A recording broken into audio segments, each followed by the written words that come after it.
Well, welcome back to Ark Salt Lake on this Tuesday morning. A recent double murder is making headlines across the country now. The search is underway for a killer who authorities say gunned down Spencer and Monique Tepe in their Columbus, Ohio home. Their bodies were found following a welfare check when the husband did not arrive at work. The couple's young children, 1 and 4, were inside, but they were not hurt. Joining us to talk about this right now is Emerson of Criminally Obsessed. She recently spoke with forensic criminologist Dr. Laura Pelter to discuss the crime scene. And this is such a strange one and a terrifying one. It absolutely is terrifying. You know, Laura Pelter is a world-renowned criminologist, and she's certainly going to be able to give us some information about sort of what's happening right now behind the scenes with this crime scene investigation.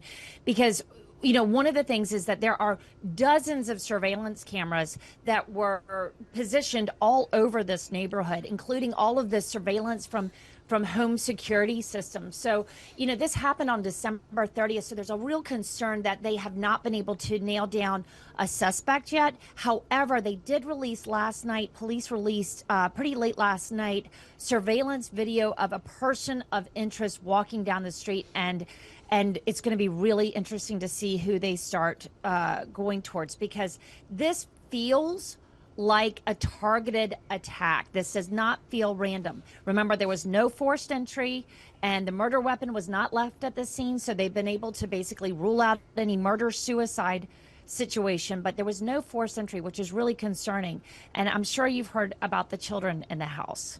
There were a 4-year-old and a 1-year-old were in the home. They are alive. According to family members, they are safe and healthy.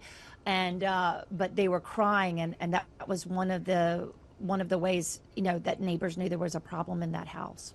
Do we have any idea how much time passed to when they were killed as to when their bodies were discovered? I know calls were made to the home when Spencer did not show up at work. How much time actually passed? Do we know?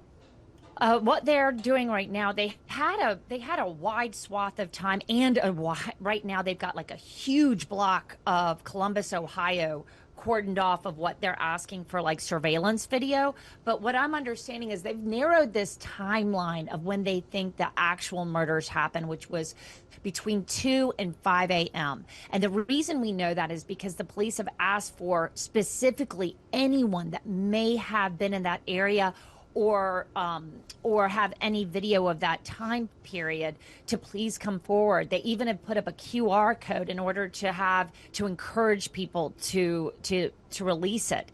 And this person of interest, we can infer, was walking during that period. Now, when I speak with Dr. Laura, we're going to have her on the Daily Show for Criminally Obsessed on our vodcast, which airs Monday through Thursday, and we're going to be having her on tomorrow. But I want, you know, one of the big things that we're going to be looking at is the way this person of interest, and I say his because it looks like a large body, you know, it's a large man, the way he's walking, his stance, the fact that it feels like this person of interest knows the neighborhood. So it's extremely eerie and very concerning for the people that live there, I'm sure. And you mentioned that the ages of the children, 1 and 4. A 4-year-old potentially could reveal something. What can you tell us about sort of that aspect of the investigation?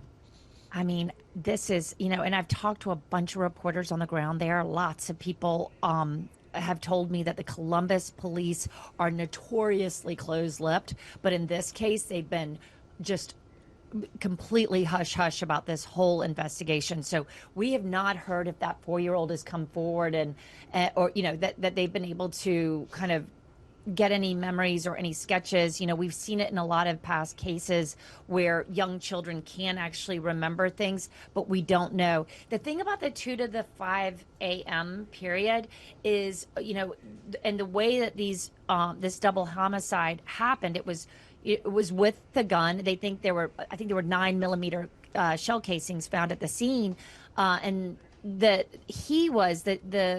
dad, Spencer, who is a dentist, a well-known dentist in Columbus. He was the one that was shot multiple times. Monique was shot one time. I don't know where it was. We've only been told on the record that it was upstairs of their residence. We don't know if they were asleep, if somebody had gotten up when they heard a noise. We don't know exactly right now where the bodies were, but and that also lends itself to, because calls were not coming in with 911 until later that morning, of course, when Spencer didn't show up at the dentist's office, and his coworkers were worried and wanted a welfare check because they couldn't get Monique on the phone either, which is very strange, of course, when you have small children. We don't know where those children were, but we know that they were crying by the time that dispatch was called, and a neighbor actually went by the house to see what he could see through the windows, which was what he described was a body. Okay, and obviously you referred to the police looking for surveillance video. They're maybe tight-lipped, but they're certainly asking for help from the public in this one. 100%, 100%. This is one of those things that, when you think about it, and that's one of the things I'm so glad that we're able to talk about these stories on a national platform, because you never know, especially this time of year. This happened on December 30th. There were a lot of people visiting relatives in Ohio. You never know who might have had a dash cam on their car.